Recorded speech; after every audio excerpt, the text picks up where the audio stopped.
Okay.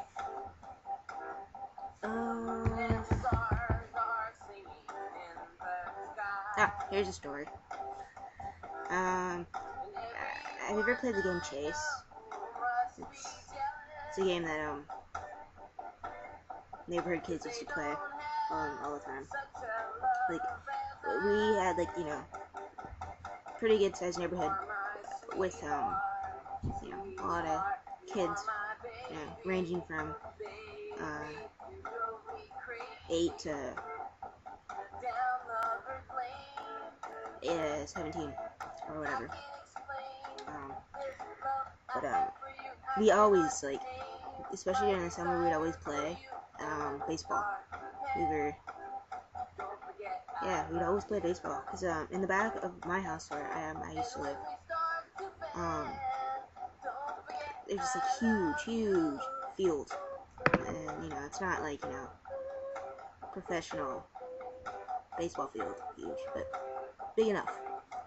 And there's also like this little park area, and but yeah, we just go back there and play baseball, and I think we actually stole like baseball mats and whatnot from a school or something, because we're awesome.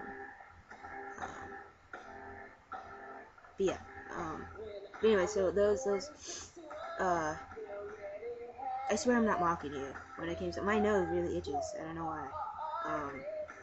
Maybe it's all that coke. I'm just kidding.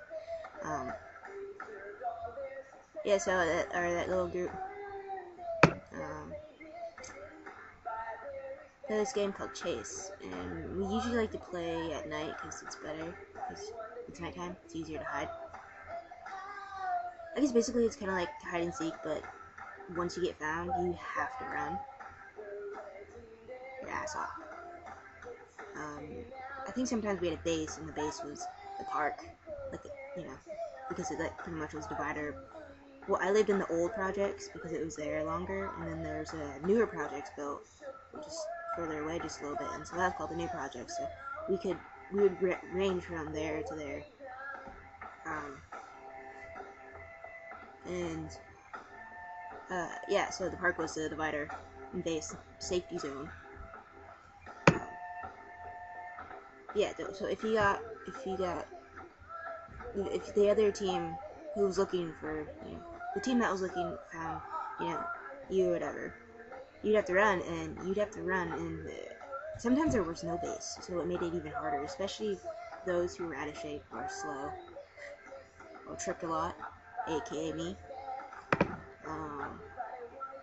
And once you got, you know, tagged, you were automatically on their team, and which means, and the thing is, you couldn't tell if you saw your former teammates. If you saw them, you couldn't tell them that you were on the other team. So it was tricky. It was very tricky, you know. Yeah, and but anyway, so we used to play that, and one time we were playing during the day, and I always ended up on one of my brother's teams, and I never like to go running alone, so I always go run with somebody. And one time I was running with Rocky, and we went into our yard, and we had 2 trees, one with, you know, leaves that fall down and die during fall and winter, and the other one was a pine tree, and I loved climbing that tree. My madre just hated it because she thought it, you know, was dangerous. She didn't like me climbing it, but I always did anyway. But she could always tell I was climbing it because my hands would be like all sticky and green, and then I'd get in trouble for a little bit. Yeah, so we climbed it, and we climbed it to the like top, so we can see like over our house and like in the yard and whatnot, and see who's coming, you know, get us. And Rocky saw,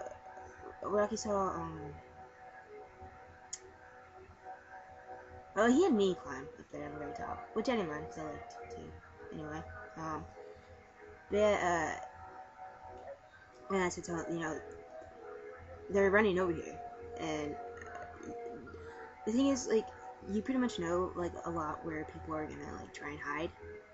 So the tree was definitely one of them. And basically, either you sit in that tree all day and night, or you come down and you just run. So once I saw, you know, them coming after us, we had to climb down the tree, and Rocky just like, and then he like jumped from like kind of a high area, and I was just a little bit higher than him, like a couple of branches.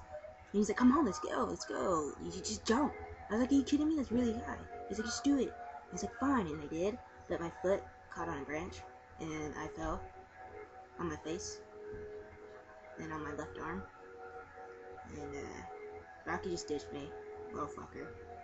I was like laying there crying my eyes out because I landed on my arm, and David's friends were outside on the front porch waiting for David to come out, and they just all stood there, like looking like dumbasses, like, oh, a little girl's crying, okay, we're just gonna stand here. And yeah, eventually I got up and went inside and cried to my madre. They had to take me to the doctor, our family doctor, and I almost broke it, but it was just very, very badly sprained. So yeah, I haven't had any broken bones either, but I came close. I wouldn't want that story anyway, if I had to break a bone. Yeah, okay, I fell out of a tree. Stupid. I do that a lot. I make that face a lot. I just realized that. I don't know why. I guess because I'm cool. But this is really sucky if you can't hear me and you can hear my music louder than my voice.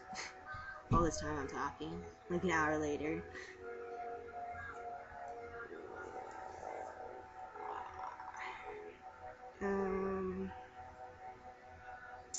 Yeah.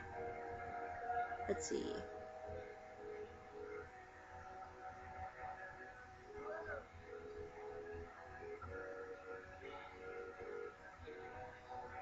I have a thing for safety pins and paper clips. Actually, where are my shoes at?